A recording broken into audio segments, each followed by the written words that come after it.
We are talking about manifesting. This is day 2 of our manifestation challenge. It's 5 days, so I'll be with you every day this week. Uh, the replays will be available for a couple days, but these aren't staying up. They will be available on the website, the course platform for purchase, if you would like to purchase those replays. Or you can join our actual program that starts next week. It'll be on Mondays at 7:30 p.m. Eastern Standard Time. We'll be learning how to meditate, of course. We'll be learning how to get out of judgment and into observation so that we can come into this beautiful space of using our observation mind. So, we need to talk about these 3 things, and we'll talk about them further in the training that starts next week. But there are really 3 portions of your mind. There is the emotional mind, there is the can sometimes be referred to as the ego, but it's also the critical mind, or I sometimes call it the black and white mind because this part of your mind does not understand the gray space. And that's where it's like things are good or bad. And we are a little bit more judgmental and we compartmentalize things. Now, from the observer mind, which is this beautiful space that's in between the two, we can see and say, well, neither one of these are good or bad. These are usable when we need them. They are tools and that we can use them as we need them. And we can observe the emotions. We can observe the critical mind. And this is really the space that we are looking to come into. So our observer mind, or I'll refer to as your higher self, your higher mind. And within this space, we are working on developing it more and more. And we do that through meditation, through journaling, through self reflection. All of that is needed. And as I talk about these 3, we're going to really lean in to the emotions today. So, I had started out in practicing a type of Buddhism, and we would sit and we would chant. And it was really beautiful. There is huge science within chanting itself and the benefits of the brain and the nervous system and these rhythms that we make. And you can chant just about anything and get yourself into that space. And it's really beautiful. And we will talk about like saying our intentions out loud and putting it into the universe. But when we are meditating, when we are chanting, when we are praying, a lot of times we are just like saying it, we are just visualizing it. And today we really want to talk about the secret of feeling. Now, I know that most of you will have heard of The Secret, but The Secret is not the secret. It is one of the tools and the techniques that we utilize within manifesting. This is a compilation of many books. That's why it's so big.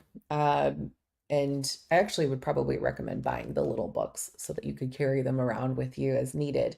But Feeling is the Secret was one that was written in 1951. And a lot of this thought of manifesting really became available in the early 1900s and progressed through the 50s as well. And it started forming a lot of what we call mystics. And mystics, there are Christian mystics, there are the mysticism of the Eastern philosophy. So, mysticism, mystics, meditation, manifestation. And what happened is we started really understanding, Think and Be Rich book came out. We started really understanding the power of our mind. And the power of our mind is one thing, but your mind is receiving signals from your body. And your body is even wiser than your mind. Your body holds the DNA and the genetics of 16 plus generations back. And when we say 16 generations back, we are talking about in many different directions. There's 16 generations back on your father's side, on your mother's side, on your father's side, on your mother's side, and it continues to spread. So all of these feelings that they associated with a moment are carried within you. And let me explain this further, that science has shown that if a cow, a grandparent cow, was to get shocked by a fence and they had an intense emotional reaction, right? Pain. That association and feeling is passed down to their grandchildren, and the grandchildren will just stay away from the fence because it's been intensely programmed in them. Why don't you ever go near the fence? I don't know. I just don't feel like I should, right? Like these feelings that we get. So these feelings are ingrained in you literally at a DNA level. And we have to rewire new feeling associations into our body so that it can send the signals up to the mind. So there's not only the programming that you have received just in this lifetime of you go near the edge of the stairs, your mom as a child, and your mom like screams and it scares you and it terrifies you, and now you're scared that you might fall downstairs. These things happen. These feelings are associated. There's the feelings of I'm not good enough, that I can only be this level in society. Those things, 16 generations have been handed down to you. So all of these thoughts of what's available and what's not available to you, and it's not what was handed down to you after you were born. No, this is before you were born. So for me, my parents were teenagers when they had me. All the feelings that they had up until that point have been handed down to me, and I have to do the work. So we can, through regular therapy practices, we can look at all of that. We don't need to. We don't need to. I'm gonna plug my computer in quick. So we don't need to understand all of that. That's an extra activity. We need to understand what resistance we currently are feeling. So maybe it's every time you go to send emails to promote your business, you have this like crippling feeling around emails and communication. You've developed it in other areas that did not have a genetic impact on you or have another association with, because those were easy. They were uncharted area. But sending emails, there's all these associations around it. And this block is there, and maybe suddenly you go to do it and your brain just goes, right? Hopefully you know that feeling. It just bubbles and you just can't do it. Or you go to write and suddenly you feel so tired, or suddenly a headache comes on, or suddenly something happens and you just can't seem to focus and it just can't make it happen. That's a block. And so in that moment, you become aware and you reprogram. And you say to yourself, mind, I really need to write these emails. I'm going to imagine people opening up these emails, and this is just an example. I'm going to imagine them opening up these emails happily, gladly, excited to read, looking forward to the next email, that when there's a list of emails and they see my name, they want to open up that one. Do you see how we're flipping the script? And we are going to associate this amazing positive feeling that we're associating with that person. Maybe you want to imagine people are responding back to your emails and they're clicking, and you're watching these click rates and the feeling and joy that you will have. And you have to take the time to reprogram this feeling and this association.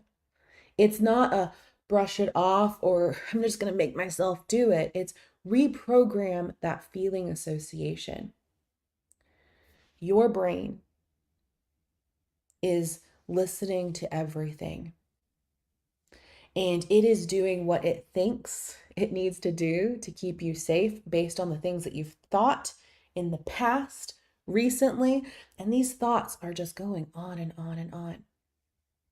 One person can say something to you one time. You're the one that sits there and replays it over and over and over. Now, I know a lot of times we don't feel like we have control of that. Trust me, I'm aware. And it's not instantaneous most of the time. Of course, it could be, but in my experience, especially if trauma has happened, if something really negative has happened, our mind is doing that to keep us safe. It's replaying it so that we can make that strong association because we had a big impact feeling.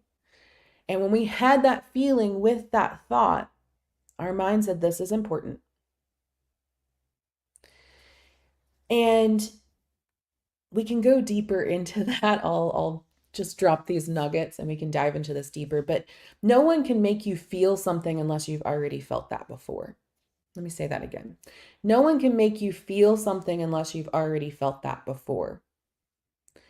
So if you have this underlying feeling of I'm not worthy and someone said something to make you not feel worthy, they're triggering a feeling that you've had before.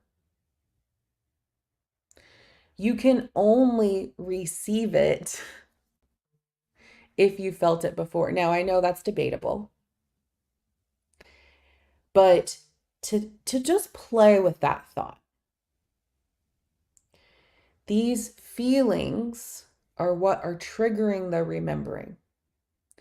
So if we hang on to that and we keep replaying it and we keep relooping it, a feeling and emotion only lasts 90 seconds. And then we can re-trigger it with the same thought and keep making it last over and over, or repeat over and over to feel lasting. We can pause, we can reassociate, we can distract ourselves and numb ourselves, which is most people's tendency.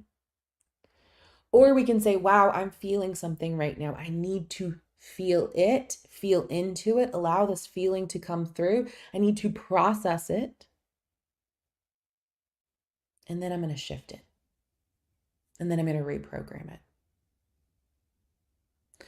So I ask you today, in tandem with the activity that we did yesterday, you might have found something in there that you want to focus on, but we are focusing on one thing for this week.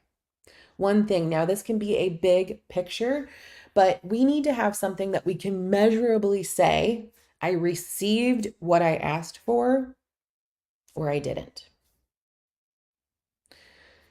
Manifestation is happening all the time. And most of the time, we are getting exactly what we've asked for, but it's in these inconspicuous ways that we forget we even asked for it. So I ask you to write down exactly what it is that you are calling in. And if we are not specific enough, so if like I need 3 new clients, when? When by? Be specific. I'm calling in 3 new clients within the next 7 days. Or what's within the next 7 days? Let's say by Tuesday, what's that? 10, 11, 12. Tuesday the 12th, I'm calling in 3 new clients by Tuesday the 12th. Now, once we put that down, we then don't get super analytical and critical about the things that need to happen in order to make that happen. Sit in meditation and first, the same exercise we did yesterday, the same exercise we just did today. that we can sit in meditation and we see these three people coming to us and why they're coming to us. How are we making them feel? How are we relieving pain or problems? And then we sit in that and we imagine them giving us the money. We imagine them happily doing it. And then we can reverse that and see the conversations, the meaningful conversations we would have had to have with these people. And you allow yourself to begin to expand. And so it then becomes your mission to start talking about these meaningful conversations, to start talking about these things, putting yourself out there, noticing what is the things that you think that you've had to do, the resistance that you've been avoiding. Because resistance persists until we address it. So it's like, maybe it's like, oh, I know I need to put up the sales page, or I know I need to send the email, but I just can't seem to make myself do it. Then this is the thing that you're going to do today. This is the thing that you're going to do today. And so we're going to go back to that exercise. And that exercise is that thing you've been resisting. Just pick one. That thing you've been resisting, you are going to then imagine yourself doing it easily, having an amazing outcome, having an amazing process. And as you're there, you're going to be fully mindful of the experience. So if it's typing the email, and I'll just go back to that scenario, I'm sitting here. What does my chair feel like? What does my keyboard feel like? How does it feel to type this? How am I going to infuse this? And we want to carry that feeling into our activity. Because how we show up, the mindset in which we show up, is super critical, super important. I want to do a book drop. The Power of Now by Eckhart Tolle. It's a beautiful book. It can be a mindset shifting book. And at the very beginning of the book is such beautiful wisdom. A person has a party that they're invited to. They can go in a really good mood, or they can go in a really bad mood. In the bad mood, they go and they're like, I don't really want to go. They're making me go. I don't really want to be here. I'm here. The songs are getting on their nerves. People are getting on their nerves. Nothing is right because they're viewing it, their perception. The second scenario, we're in a great mood. We've so been looking forward to getting out of the house. We're looking forward to going to this party. We're looking forward to meeting new people. It's going to be amazing. We get there. We're like, oh, this is music I've never heard before. Oh, these are awesome. I've got new songs now. Oh man, the food is great. Oh, the conversation is great. I'm having an amazing time. Did the party change? No, the party was the same. It was our perception that shifted.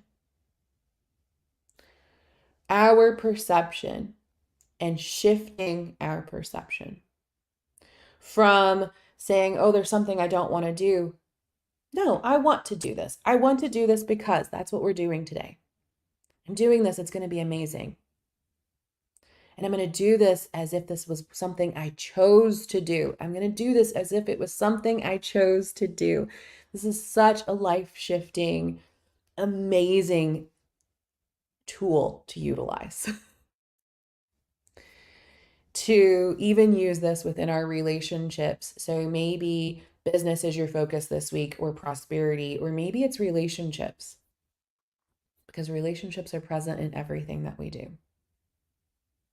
Maybe it's enhancing, maybe your goal is to improve your relationship with your partner.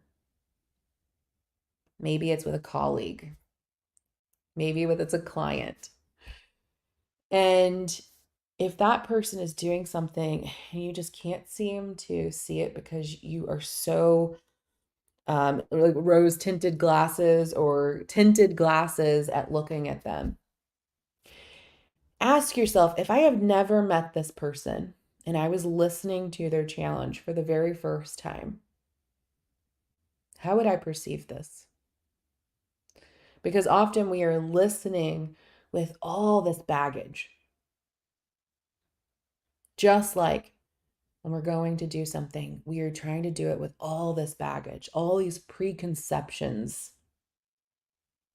It's amazing how much we tie to one word, to phrases. When I say exercise, most people go, ugh. They have such an association with it.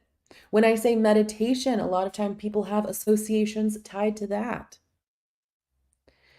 These words mean nothing except for the meaning that you've given to them. These activities, some people are going to see them and think amazingness.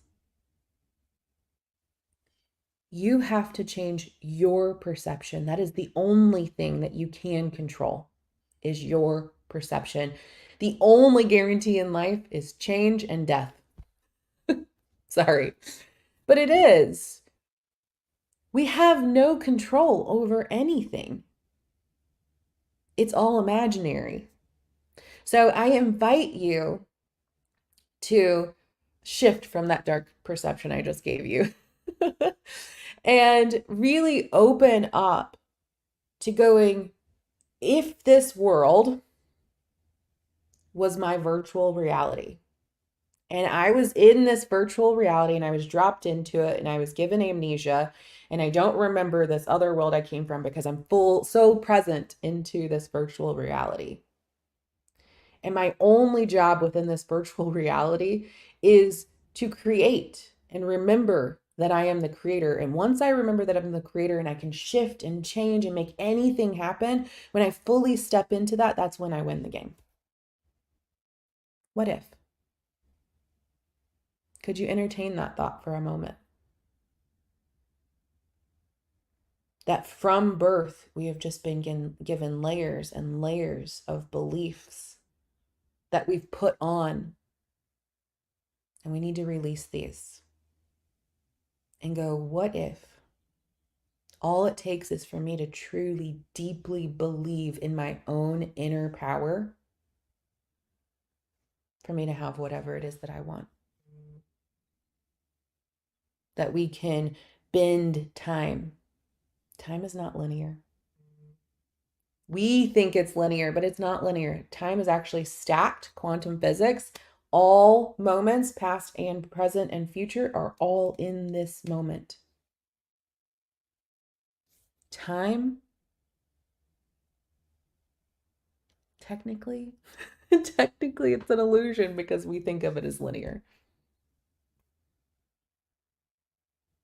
So allow yourself today, one activity that you've been resisting, and you're going to change your reality, change your perception. Allow yourself to do it. I also really encourage you to write down the date and what you want to manifest. Now, what that can trigger is a feeling of going, oh crap, I really gotta step it up. I have to show up a different way. I'm going to have to do things I've never done. I'm going to have to think a different way I've never thought. And the mind can resist that because your mind's job is to keep you safe. And your mind says, oh, change is scary, change is pain, change is different. And we have to get in there and do the work. Your mind is like your computer, and you have to update it. But we can only update our programming by going in there and doing some recoding. You know how to do this.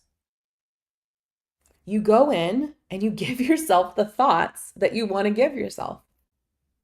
Your mind is listening to everything you tell it, everything you listen to, and it remembers those more intensely when you combine it with a feeling.